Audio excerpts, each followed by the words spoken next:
Tanggal 8 Agustus 2000 merupakan masa paling sulit yang dialami Anwar Ibrahim. Ia harus masuk bui dengan hukuman 9 tahun penjara. Anwar Ibrahim terpaksa menghuni Hotel Prodeo atas tuduhan korupsi dan pelecehan seksual. Banyak kalangan, baik di dalam negeri Malaysia dan dunia internasional, mengecam penahanan Anwar Ibrahim. Berbagai kalangan bahkan menilai penahanan Anwar Ibrahim itu syarat dengan muatan politis.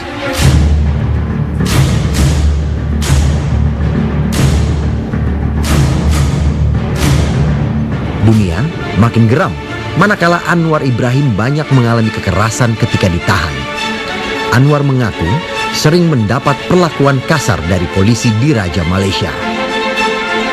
Namun, nasib baik mulai menghampiri Anwar Ibrahim ketika Perdana Menteri Mahathir Mohamad lengser dari jabatannya pada 31 Oktober 2003. Pada 2 September 2004, Anwar menghirup udara bebas dan pengadilan federal membebaskannya dari tuduhan sodomi. Pemirsa, saat ini kita lihat mantan Deputi Perdana Menteri Malaysia Anwar Ibrahim memasuki halaman rumahnya.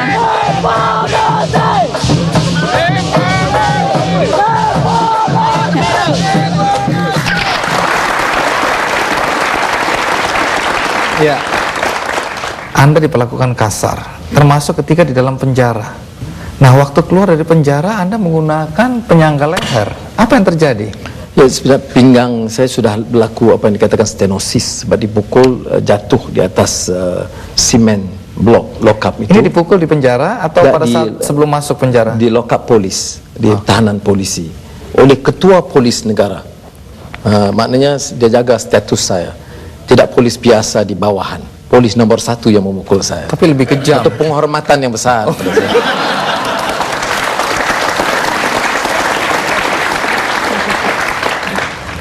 Setelah Anda merasa diperlakukan seperti ini, apakah Anda merasa dendam pada Mahathir? Tak baik dendam, Andi.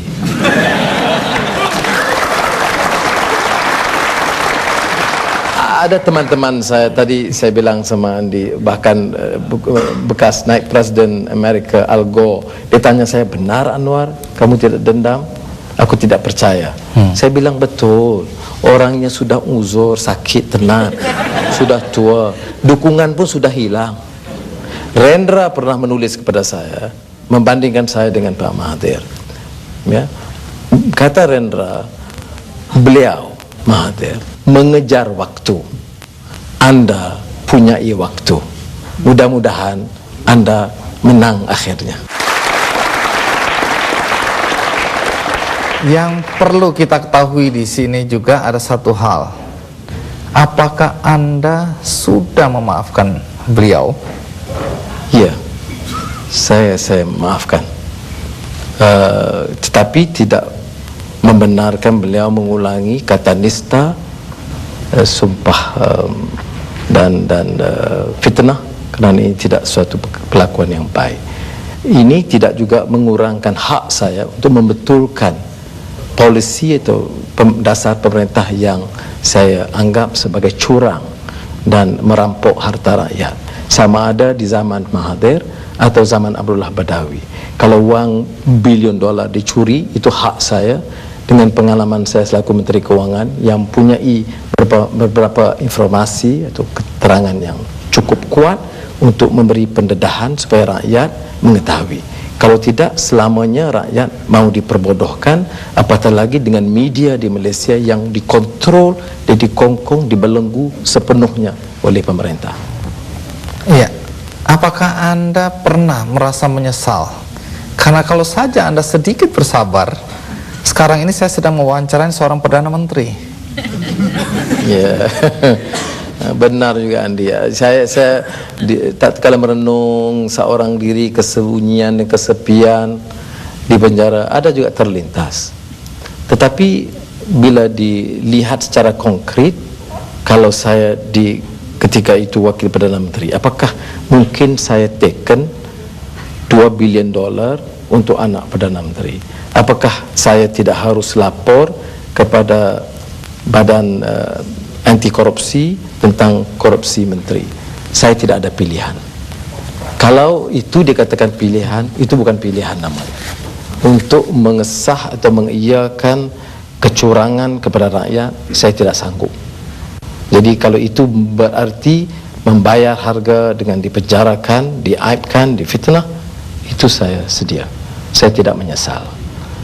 Dan saya juga bersyukur kepada Allah SWT kerana pengalaman yang saya timba itu ada manfaatnya. Saya bisa bicara dengan penuh yakin dan saya boleh challenge atau cabar kalau ada satu saham, satu kontrak, satu balak yang saya ambil sepanjang belasan tahun saya jadi menteri, saya sedia dihadapkan dan saya berhenti dari semua kegiatan public service saya. Baik, tetap menarik untuk mengikuti percakapan dengan Anwar Ibrahim, apalagi nanti berkaitan dengan pandangan keluarga terhadap apa yang dituduhkan terhadap beliau selama masa pemerintahan dulu dan selama masa pergerakan. Ikuti terus Kick Andy.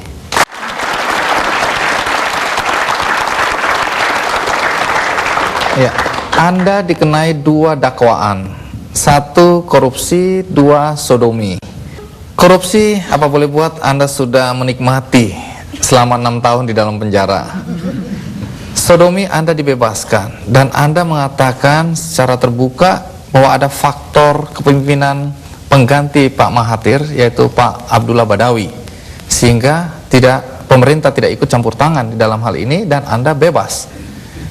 Bisakah Anda membandingkan kepemimpinan antara Pak Mahathir dan Pak Abdullah Badawi? Apa bedanya di antara kedua tokoh ini?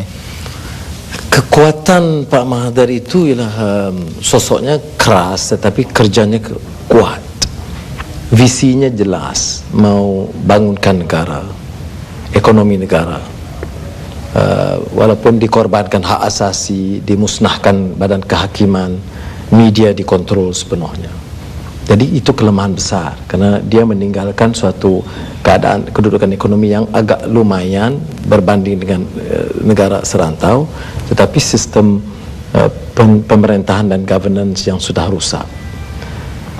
Pak Abdullah Badawi ini pula, dia orangnya, sosoknya sederhana, orangnya ya lembut, baik, tetapi sistemnya sama. Kerusakan dibiarkan.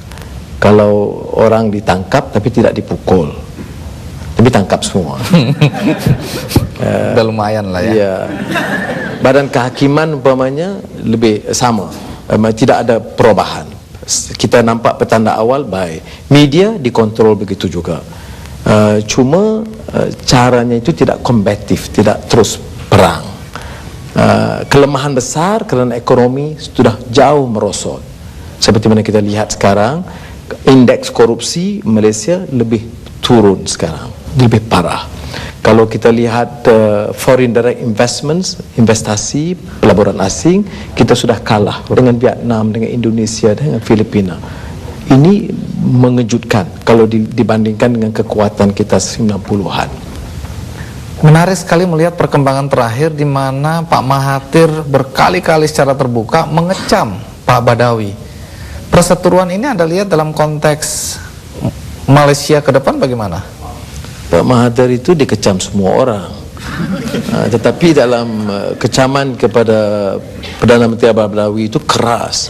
Dia memanggil Badawi itu pembohong, korup, dan tidak punya kelayakan.